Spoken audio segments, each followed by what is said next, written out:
Hoy vamos a tratar de entender qué le pasó a Bettina en el año 2019. Para empezar, quiero recordar que existe una discusión, un debate tan antiguo como las ciencias biológicas entre los agregadores, aquellos académicos que tienden a agrupar distintos procesos dentro de una enfermedad paraguas o de un término paraguas, y los otros, los divisores, que tienden a generar nuevas entidades basados en los síntomas predominantes. Y esto se aplica muy bien a los procesos autoinmunes del cerebro. Tenemos las encefalitis inmunomediadas por un lado y por otro las nuevas entidades que están apareciendo, llamadas demencia autoinmune, epilepsia autoinmune y psicosis autoinmune. Y hablando de divisores, en el año 2019 un grupo de expertos del norte de Europa publican este artículo seminal, que es un informe de situación sobre las psicosis autoinmunes. Básicamente consideran que hay un grupo, cuya magnitud todavía no está clara, de pacientes con psicosis de reciente comienzo que tienen cambios inflamatorios y o inmunológicos asociados a síntomas neurológicos. Básicamente, la presencia de convulsiones, movimientos involuntarios, disautonomía y deterioro cognitivo. Y lo que hacen es un abordaje al diagnóstico y al tratamiento de este cuadro. Vamos a hablar un poco de los hechos, de la evidencia. Lo que sabemos hoy con respecto a la psicosis en general es que hay mayor frecuencia de cuadros nuevos de psicosis cerca de procesos infecciosos. También se conoce que hay una mayor expresión de genes proinflamatorios y de infiltración y de activación microglial en estos cuadros. Hay mayor presencia de biomarcadores inflamatorios, como pueden ser ciertas interleuquinas, el interferón gamma, el TNF-alfa, TGF-alfa, la proteína C reactiva. Por otro lado, conocemos que hay ciertas enfermedades clásicas inmunológicas, como puede ser el lupus eritematoso sistémico o la enfermedad de Hashimoto, que producen procesos psicóticos. Y también es sabido que la esquizofrenia, por ejemplo, se asocia con hipofunción de los receptores NMDA. Finalmente, hay algunas drogas antipsicóticas, como puede ser la clozapina, que tienen claramente un efecto inmunomodulador. Yendo a hablar específicamente de los cuadros conocidos como psicosis inmunomediada, lo que sabemos es que hay mayor expresión de ciertos genes que determinan el complejo mayor de histocompatibilidad con características proinflamatorias en estos casos. Sabemos que existen mayor infiltración de linfocitos en algunos de estos pacientes, hasta en un 20% de los cuadros que se han podido estudiar con anatomía patológica. Hay mayor prevalencia de procesos inflamatorios en el paciente de otras enfermedades inflamatorias y en los familiares de los pacientes con psicosis inmunomediada. Y finalmente, lo más reciente, la presencia de anticuerpos. El más importante y conocido es el anticuerpo anti-NMDA, específicamente contra la subunidad N1, que fue descubierto por el profesor Josep Dalmau, con el cual tuvimos el gusto de charlar el año pasado en este mismo canal. Y también hay otros que con menos frecuencia pueden dar estos cuadros, como son los anticuerpos contra el complejo de los canales de potasio. Bueno, ahora vamos a ver algunas de las banderas rojas, o sea, de los datos clínicos que nos pueden hacer sospechar en un paciente con psicosis de reciente comienzo en una etiología autoinmune. Y vamos también a ver cuántos de estos datos, de estos elementos tenía Bettina en su cuadro clínico. Para empezar, el pródromo infeccioso. Bettina tuvo fiebre persistente, se encontró un pequeño infiltrado inflamatorio a nivel del pulmón. La progresión rápida, 3 meses se considera como el tiempo para producir el desarrollo de este cuadro, y Bettina lo desarrolló casi en un mes. La asociación con cefalea, en este caso no parece haber habido cefalea, pero un paciente que tenga nueva cefalea o un cambio en el patrón de su cefalea habitual también es otro dato a tener en cuenta. La presencia de efectos a la medicación, al tratamiento antipsicótico, sobre todo síndrome neuroléptico maligno, y también la pobre respuesta a este tratamiento. Otro elemento es la presencia de convulsiones, que en este caso hubieron claramente convulsiones, la presencia de movimientos involuntarios, por ejemplo, catatonía o disquinesia. Yo creo que ella tuvo claramente disquinesias faciales y algunas características catatónicas también. La presencia de foco neurológico. Bettina, podemos observar en el video, tiene residuos de una paresia facial izquierda. La presencia de tumores, siempre hay que buscarlos. En este caso, nosotros ahora hicimos un screening completo, por suerte no encontramos nada, pero es importante hacer ese rastreo, sobre todo para la implicancia terapéutica. La presencia de trastornos del lenguaje, ella los tuvo, afasia, mutismo, disartria, la asociación con parestesias en los miembros, la presencia de hiponatremia, sobre todo cuando se descarta que sea producida por drogas como carbamazepina o como IRS, es otro dato a tener en cuenta.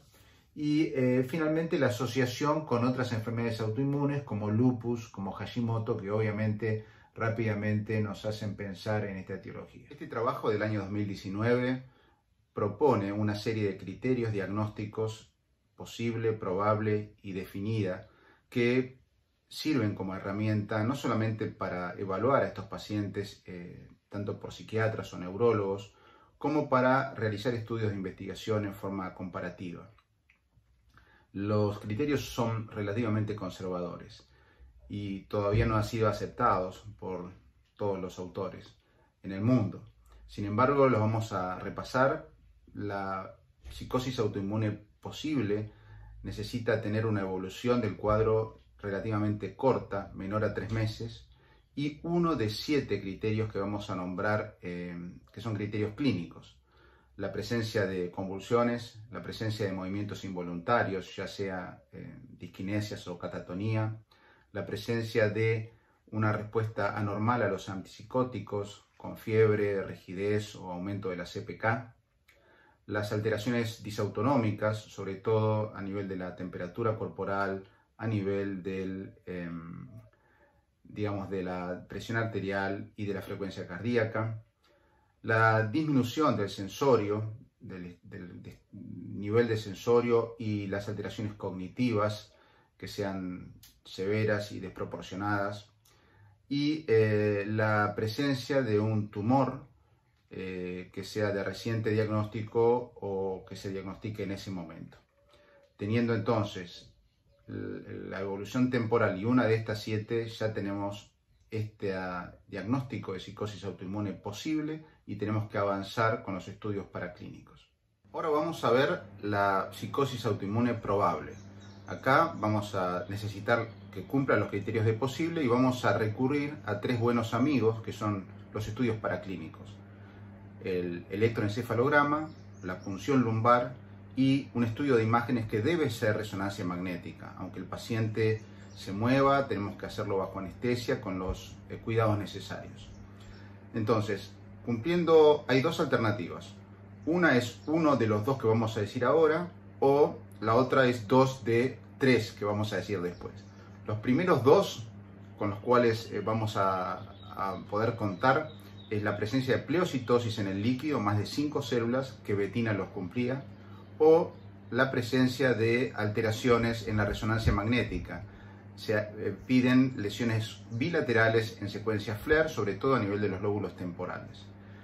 La segunda alternativa es 2 de los siguientes 3, la presencia de alteraciones en el líquido que sean bandas oligoclonales hechas por inmunoelectroenfoque o el índice de IgG, alteraciones en el electroencefalograma que pueden ser espigas, ondas lentas o el patrón más típico de la encefalitis anti-NMDA, que es la presencia del patrón delta Brush extremo, o las alteraciones en el suero encontrando los anticuerpos por la técnica basada en células, anticuerpos NMDA.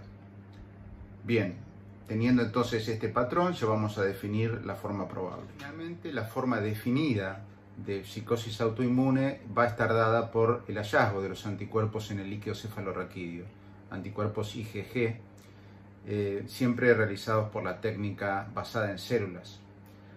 Hay algo interesante para notar con respecto a la evolución clínica, que los autores lo destacan. No se descarta aquel paciente que tenga una evolución rápida de su cuadro psicótico, que cumpla todos los criterios, aunque haya tenido previamente otros cuadros, ya sea psicóticos o cualquier otro cuadro psiquiátrico o encefalopático, pero que haya resuelto. Respecto a las imágenes, como decíamos, el estudio que tenemos que solicitar es una resonancia magnética. Y la mitad de las veces, más o menos, no vamos a encontrar nada. Esto no debe descartar el diagnóstico. La mitad de los casos son normales. ¿Sí? Cuando encontramos patología, lo que vamos a ver son lesiones corticales. Fundamentalmente la secuencia clave es FLAIR, donde se van a ver hiperintensidades corticales, especialmente en las regiones temporomesiales. Digamos, la imagen clásica sería lesiones bilaterales en los hipocampos. No obstante, pueden aparecer lesiones en otros lugares, por ejemplo los lóbulos frontales, parietales, como podemos ver acá. Están descritas en cerebelo, núcleos basales, como también vemos en este caso. Sin embargo, cuando aparecen los núcleos basales, más frecuentemente vamos a relacionarlo con los anticuerpos contra los canales de potasio, que son muy característicos. Por otro lado, no descartamos tampoco que aparezcan lesiones en sustancia blanca. Esto ocurre fundamentalmente en los casos post-herpéticos. Finalmente, con respecto a la característica de la ventana que tenemos que usar, tiene que ser una ventana agresiva, bien contrastada, para poder resaltar estas hiperintensidades que a veces son muy sutiles. No vamos a encontrar acá efecto de masa, edema, refuerzos con el contraste, y muy raramente podemos encontrar restricción en difusión, aunque esto tampoco lo descarta. Que la resonancia magnética sea normal, podemos solicitar otro estudio que es un PET con el marcador fluorodesoxiglucosa. Esto es más costoso, más difícil muchas veces desde el punto de vista logístico en este tipo de pacientes. Sin embargo, si la situación lo permite, el PET es más sensible, podemos encontrar hipo o hipercaptación en extensas zonas del cerebro, como pueden ver en este paciente que tenía una resonancia con T2 normal, pero tenía claras alteraciones a nivel del hemisferio cerebral izquierdo. Bueno, ¿qué sabemos del tratamiento y del pronóstico de esta enfermedad? En principio, con respecto a los antipsicóticos, hay que tener mucho cuidado y hay que ir lento, porque pueden producir, como decíamos, eventos adversos como hipertermia, rigidez o directamente un síndrome neuroléptico maligno. Y además es probable que no tengan una efectividad como la que esperamos. Con respecto al tratamiento ya más específico del cuadro inmunológico, ¿a quién debemos tratar? Este grupo de consenso decidió que la forma probable y definida requieren tratamiento. O sea que Bettina, nuestra paciente, por tener una forma probable, por lo menos hasta ahora, básicamente requiere tratamiento, hubiera requerido tratamiento en ese momento. ¿Cuál es el tratamiento? Lo primero es tratar de sacar los anticuerpos, y para eso se usan la plasmaféresis o la inmunoglobulina intravenosa, y si se encuentra un tumor, obviamente hay que removerlo. La segunda línea, ya vamos a los inmunosupresores vía oral. Ahí tenemos los corticoides, la azatioprina, el metrotrexate y el micofenolato. Y finalmente, ya en una tercera línea, la posibilidad de hacer ciclofosfamida o rituximab, que es un anti-CD20 muy conocido, muy efectivo. Y con respecto a esta droga, ya hay varias tendencias y algunos trabajos que están en este momento en proceso para usarlo más tempranamente como una droga de primera línea en estos casos. Otro punto que no está definido es cuánto tiempo dura el tratamiento inmunosupresor, qué relación puede existir con la presencia o no de los anticuerpos. Esto no está claro y cada centro tiene distintas políticas al respecto. Y con respecto al pronóstico, esta es una enfermedad que tiene ciertas chances de tener recaídas. Más o menos las encefalitis inmunomediadas en general pueden recaer entre un 12 y un 35% de los casos, y las recaídas pueden aparecer muchos años después del evento original. Así que son pacientes que tenemos que seguir en el tiempo. Para terminar, me parece que tenemos que recordar que no se diagnostica lo que no se piensa y no se piensa lo que no se conoce. Nosotros como médicos tenemos que tener esto siempre en mente para mantenernos actualizados, para poder tener la humildad de consultar con otros colegas. Bettina, en su discurso, además de contarnos su historia clínica, nos hace reflexionar en 2 o 3 oportunidades sobre este tema. Y finalmente, recordar la interacción que existen entre estas 2 subespecialidades, la psiquiatría y la neurología, que trabajan las 2 sobre un mismo terreno, el cerebro humano. Nos vemos la próxima.